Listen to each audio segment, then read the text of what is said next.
The lunch rush had just begun, and the small roadside cafe was already bursting with the sound of chattering customers, clinking cutlery, and the hum of conversation.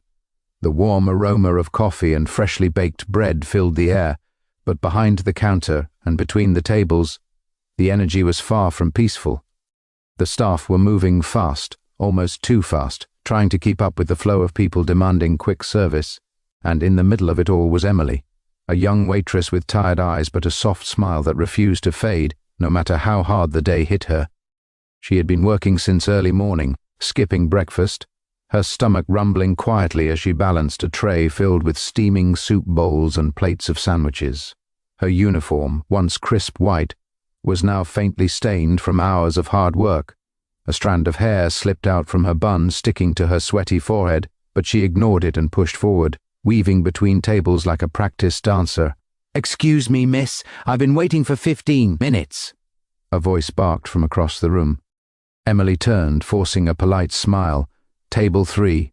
The man there had already been impatient the moment he walked in, tapping his fingers, sighing dramatically, glancing at his expensive wristwatch every 30 seconds. "I'm really sorry for the delay, sir," Emily said softly, hurrying over. "The kitchen's running a little behind, but your order is almost ready. Just another minute or two." The man frowned and crossed his arms. "Almost ready? That's what you said 10 minutes ago. Maybe if you stopped walking around looking confused and actually did your job, I'd have my food by now." Several heads turned, the cafe quieted for a moment. Emily's cheeks flushed red as she tried to stay calm. She bowed slightly and whispered, "I understand, sir. I'll make sure it's brought out right away." She rushed to the kitchen window where the cook, already overwhelmed, gave her a look of apology. "Sorry, Emily, orders are piling up. This guy's been yelling since he sat down, huh?" Emily nodded, gripping the counter. "Yeah, but it's fine. I'll handle it." Inside it wasn't fine. Every word from that man hit her harder than he'd ever realize. She'd barely slept last night after helping her younger brother with his homework and then taking care of her mother, who'd been sick for weeks. The bills were stacked high, the rent was due, and the hospital kept calling about the pending payment for her brother's surgery. Still, Emily showed up every morning with a smile because she couldn't afford not to. She hurried back to the dining area with a glass of water and tried to stay composed. "Here's some water while you wait, sir. The meal will be ready shortly." The man glared at her, his voice rising again. "Water? I didn't ask for water. I asked for my food. You think this makes up for bad service?" He swatted his hand in the air, knocking the edge of the tray. The glass tipped, spilling cold water across the table and dripping onto his sleeve. Emily gasped and quickly reached for napkins. "Oh my gosh, I'm so sorry, sir. I didn't mean—" He stood up abruptly, the chair scraping loudly against the floor. "Are you kidding me?" he shouted. The cafe fell into complete silence now. Even the coffee machine stopped whirring. "You've got to be the clumsiest waitress I've ever seen. First you make me wait and now you spill water on me?" Emily's lips trembled as she tried to explain, but her voice caught in her throat. "Sir, it was an accident. I truly didn't—" "Accident? Do you even know how to do your job?" He barked. His words cut deeper than he knew. Every insult was a reminder of all the times life had already pushed her down. Her father's passing, her mother's illness, the endless struggle to keep her family afloat. Her eyes glistened as she stared at the floor, unable to meet his gaze. "Please," she whispered, her voice trembling. "Don't kick me. I'm already hurt." Her words hung in the air like fragile glass. The man froze, his anger faltering for just a second. Around them, the customers exchanged uneasy glances somewhere near the corner. An older man in plain clothes put down his coffee cup and observed quietly, his expression unreadable. Emily blinked rapidly, wiping her tears with the back of her hand. She forced herself to straighten up, to hold on to her composure. "I'll get you another napkin, sir," she said softly, even though her voice broke halfway through. The man said nothing now. The entire cafe seemed to breathe again, the murmurs slowly returning. But Emily's heart pounded painfully in her chest. She turned toward the counter, her steps slow and heavy. Her co-workers looked at her with silent sympathy, but she just smiled faintly. "It's okay," she whispered to them, "I'm fine." But she wasn't fine. Inside, her spirit ached, not just from one rude customer, but from all the unseen wounds she carried each day, the exhaustion, the fear, the helplessness of being stuck in a life where she had to smile even when she wanted to cry, and yet, despite everything, she didn't walk away. She returned to the floor, her smile shaky but still there, because she needed this job, because she had no choice, because kindness, even when it hurt, was the only thing she still believed in. And in the corner, that quiet man continued to watch her, seeing not a clumsy waitress, but a woman whose strength was shining through the cracks of her pain. At the corner table, a quiet man sat alone, stirring his coffee slowly, his expression unreadable. The cafe's noise ebbed and flowed around him, the hiss of the espresso machine, the faint hum of conversation, the soft clinking of cutlery. Yet his focus never wavered from the young waitress who had just endured public humiliation. Her trembling hands, the way she tried to steady her breath, the forced smile she wore as though nothing had happened. He noticed it all. To everyone else, she was just another server, another face behind the apron, but to him she was a story waiting to be understood. His name was Daniel Harrison, though here nobody knew him as the CEO of the very restaurant chain whose name shone in gold letters outside the door. He came not to be recognized, but to observe, to see his company from the eyes of those who served on its front lines. He had seen plenty in his years, people who smiled in boardrooms but turned cruel when nobody important was watching.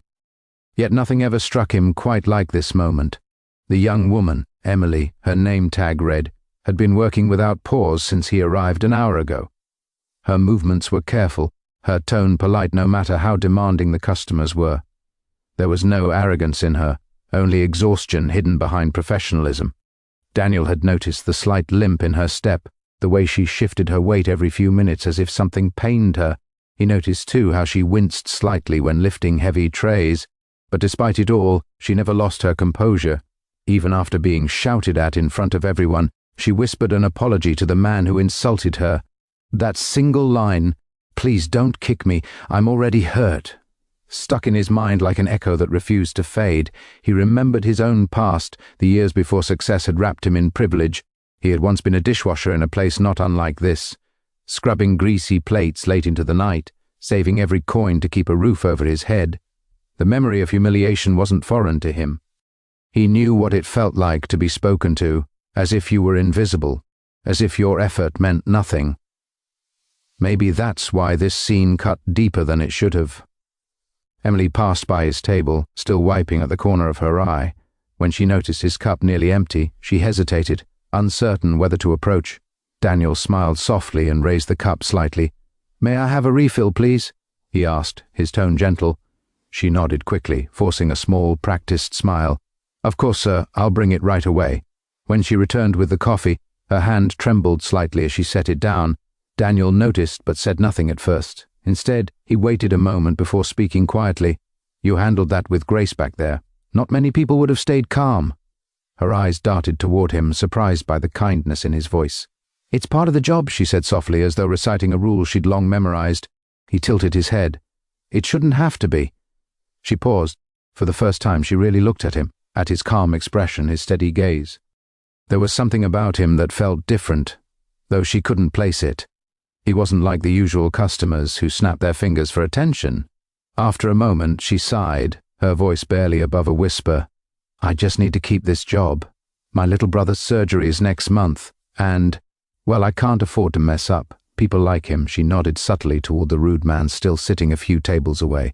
"They come and go, but if I lose this job, I don't know what I'll do." Daniel's chest tightened. "Doesn't the manager help with that kind of pressure?" She shook her head. "He's good, but he's got rules to follow. Late orders, complaints, someone has to take the blame. Usually that's me. I don't mind. I just want to get through the day." Her voice cracked slightly at the end. She looked down, embarrassed. Daniel wanted to say something comforting, something that would lift the weight off her shoulders. But he knew words weren't enough. Actions mattered more. He made a silent promise then, that this day would not end like all the others she'd endured. As she walked away to serve another table, Daniel leaned back in his chair, his mind already racing. He had come here today for routine observation, but now it felt personal. This was more than business. This was about the soul of his company, about the kind of people who carried its name through sweat and tears while those above them sat comfortably. He watched as Emily smiled at a child in the corner booth, making a small paper flower from a napkin to cheer the boy up. Her kindness was instinctive, not forced. Even after being humiliated, she still found space in her heart to make someone else smile. Daniel picked up his phone and quietly typed a message to his assistant. "And find out the full name of the waitress Emily on duty at Riverside Café. I'll be handling something personally." As he hit send, he looked around the cafe once more. The light from the window caught the streaks of dust in the air, the kind that always seemed to hang above hard work. Emily moved gracefully between tables, her shoulders straight even when her heart clearly wasn't. Daniel took another sip of his coffee and murmured under his breath, "You're stronger than you know, Emily." What she didn't know was that her life was about to change forever, because the man watching quietly from the corner wasn't just a customer. He was her chance at hope, disguised as an ordinary stranger. The man at table 3 had grown louder and more arrogant by the minute. The entire cafe could feel his temper rising like heat in a small room. His chair scraped back as he stood up, his face red with anger, pointing at Emily, who stood frozen beside him with her notepad clutched tightly in trembling fingers. "This is ridiculous," he barked, his voice echoing through the cafe. "I've been sitting here for 20 minutes, and you can't even serve a simple meal without spilling water all over the table? What kind of service is this?" The manager, a nervous-looking man in his 40s, hurried toward the scene, trying to calm things down. "Sir, please, I'm sure we can sort this out." "No," the customer snapped. "I don't want excuses. I want this waitress fired. Right now." Emily's eyes widened in horror. Her lips parted, but no words came out. Her face turned pale. For a moment she thought of her little brother lying in the hospital bed, of the unpaid bills, of the groceries she'd been skipping to save a few extra dollars. This job wasn't just a job, it was survival. She tried to speak, her voice small and shaking. "Sir, please, I didn't mean to—" "Quiet," he shouted. "You're careless, slow, and disrespectful. You don't belong here." The cafe went completely silent. All around them, people stopped eating. Some lowered their eyes, unwilling to get involved. Others watched with quiet sympathy but said nothing. Emily stood there, a single tear slipping down her cheek, trying to steady her breath. At that moment, from a corner table near the window, a calm, firm voice broke the silence. "That won't be happening." Everyone turned toward the sound. The speaker was an older man in a plain jacket, standing slowly, his expression composed but serious. He walked toward the center of the cafe, every step deliberate. His presence demanded quiet attention. The angry customer frowned, clearly annoyed. "Excuse me, who asked you to speak?" "Mind your own business." The older man stopped a few feet away and met his gaze. "I believe it and says, 'My business,'" he said quietly. He reached into his pocket, pulled out a black leather wallet and flipped it open, revealing a company ID card with a polished gold logo. "Because I own this business." The rude customer blinked in disbelief. "You're joking." "I'm not," the man said. "My name is Edward Harrison Dudden, and I'm the CEO of this cafe chain. I've been visiting this location undercover to see how my staff and customers behave when they think nobody important is watching." The words hung in the air like thunder. Gasps rippled through the room. The rude man's mouth fell open, his confidence instantly fading. His voice stuttered. I didn't know, sir. I didn't mean any harm. I was just frustrated with the delay." "That's the point," Harrison interrupted, his tone suddenly firm. "You don't need to know who someone is to treat them with respect." He gestured toward Emily, who stood speechless, tears still glistening in her eyes. "This young woman works harder than anyone here. I've watched her for days, how she carries herself, how she handles rude customers like you, how she apologizes even when it's not her fault. You could learn something from her." The man's face flushed crimson. I didn't realize." "No, you didn't," Harrison said quietly, his eyes piercing but calm. "You judged her because you thought she was beneath you. You thought yelling at her would make you feel powerful. But real strength is kindness, not cruelty." The man lowered his head, shame washing over him. "I'm sorry," he mumbled, his voice barely audible. "Apologize to her," Harrison said, his tone unwavering. The man turned toward Emily, his eyes full of regret. "I'm sorry," he said, almost choking on the words. "I shouldn't have spoken to you that way." Emily wiped her cheeks and nodded softly. "It's okay, sir," she whispered. Harrison turned to the manager. "She's not losing her job," he said. "In fact, she's getting a promotion." The manager blinked in shock. "A promotion?" "Yes," Harrison said, smiling slightly now. "Effective immediately. Emily is the new one-shift supervisor. I've seen the way she handles stress, how she keeps this place running when others give up. She deserves recognition, not humiliation." The staff exchanged surprised glances, then began to smile, some even clapping quietly. Emily stood frozen, her eyes wide, her lips trembling. "Sir, I don't know what to say." Harrison stepped closer, his voice softening. "You don't have to say anything. Just promise me one thing. Never let anyone make you believe your kindness is weakness. The world needs people like you, Emily." Her throat tightened as tears welled again, but this time they were tears of relief. "Thank you, sir," she whispered. "Thank you so much." Harrison nodded, then turned back to the crowd. "Let this be a reminder to everyone, you never know who's watching. More importantly, you never know what someone's going through. Respect doesn't cost a thing, but it can change everything." For a long moment, the cafe was silent again. Then, as Harrison walked back to his table, the customers began to applaud. It wasn't just for the CEO, it was for the young woman who had endured humiliation with grace, and who now stood taller than she ever had before. The rude man quietly left, avoiding everyone's eyes, while Emily stood behind the counter, still trying to believe what had just happened. The cafe felt lighter, warmer, and though her hands still trembled slightly, her heart was stronger than ever. The morning sunlight poured through the cafe windows, bathing the polished tables and warm walls in a golden glow. The smell of fresh coffee and baked bread filled the air, wrapping around the customers like comfort itself. Emily stood behind the counter, tying her new apron, a crisp one with shift supervisor neatly stitched on the side. For the first time in a long while, she didn't feel nervous walking into work. The ache in her heart had turned into quiet strength, and though the scars of past struggles still lingered, she now carried them like medals of survival. It had been 3 weeks since that unforgettable day when the rude customer tried to humiliate her in front of everyone. Back then, she'd been on the edge of breaking down completely, but Mr. Harrison's unexpected kindness and faith in her had changed everything. He hadn't just promoted her, he'd given her hope, a reason to believe in herself again. Now she moved with confidence, giving directions to the new staff who were learning their way around the cafe. "Remember," she said softly to a nervous young waiter who had spilled a few drops of coffee, "mistakes happen. What matters is how you fix them. Always stay calm and smile." Her tone carried the same gentleness she once wished someone had shown her. The boy nodded gratefully, reassured by her calm presence. As she turned to check on the customers, she noticed the very table where that humiliating incident had taken place. For a brief moment, she froze. A shadow of the memory flickered. The sharp words, the spilled water, the laughter that followed. But instead of pain, she felt something different now. Peace. She walked to the table, wiped it clean, and whispered to herself, "That was yesterday. Today is new." Just then, the doorbell above the entrance chimed, and she looked up.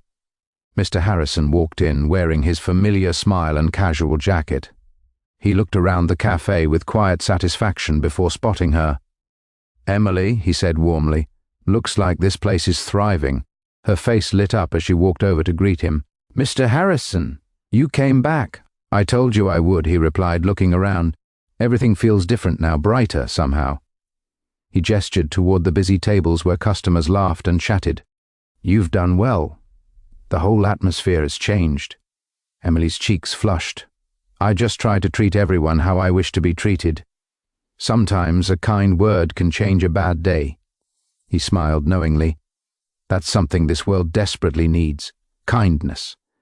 She nodded, remembering all the nights she had cried quietly in the small apartment she shared with her younger brother. He had recently returned home after his surgery, healthy, smiling, and full of life again. That alone made every hardship worth it. She felt tears sting her eyes but blinked them away before they could fall. "Your brother's doing well?" Mr. Harrison asked gently, reading her thoughts. "Yes," she said, her voice trembling slightly. "He's recovering fast. The bonus you gave me covered the hospital bills. I can't thank you enough." He waved his hand modestly. You earned every bit of it, Emily. What you showed that day. Patience, strength, grace under pressure. That's rare. Most people would have walked out, but you didn't. You stood your ground, even when you were hurting. Emily looked down, remembering her words from that day. Please don't kick me. I'm already hurt. It felt like another lifetime. She took a deep breath and smiled. Maybe I needed to break a little to learn how strong I could be. Mr. Harrison chuckled softly. And now look at you, leading a team, running a cafe, inspiring people without even realizing it. At that moment, a mother entered the cafe with a crying toddler. The child accidentally bumped into a table, spilling a glass of juice. Without hesitation, Emily hurried over, kneeling down to the child's level. Hey there, sweetheart, she said with a warm smile. No worries, we'll clean this up in no time. The mother apologized repeatedly, but Emily shook her head. It's perfectly fine. Accidents happen. She handed the child a small cookie from the counter, and the tears stopped instantly. The cafe's laughter returned as if nothing had happened. Mr. Harrison watched the scene with quiet pride. He saw in Emily what true leadership looked like, not authority or power, but compassion, the kind of leadership that inspired others by example. When she came back to the counter, he said, when I first came here undercover, I wanted to understand why some of our cafes were struggling. I realized it wasn't the coffee or the menu, it was the heart. People forget that kindness is good business. Emily smiled softly. I guess kindness is good for the soul, too. He nodded, eyes glistening. You remind me of why I started this company in the first place. For a few seconds they stood there in comfortable silence, listening to the hum of the cafe, the laughter, the clinking cups, the sound of life moving forward. Keep shining, Emily, he said finally, and never forget, sometimes the ones who are hurt the most become the ones who heal others. As he left, the doorbell chimed again, and Emily looked around the cafe with pride. This wasn't just a place to work anymore. It was a place of warmth, of second chances, of quiet miracles. She smiled, whispered a silent thank you, and returned to serving customers, her heart light and her spirit unbreakable.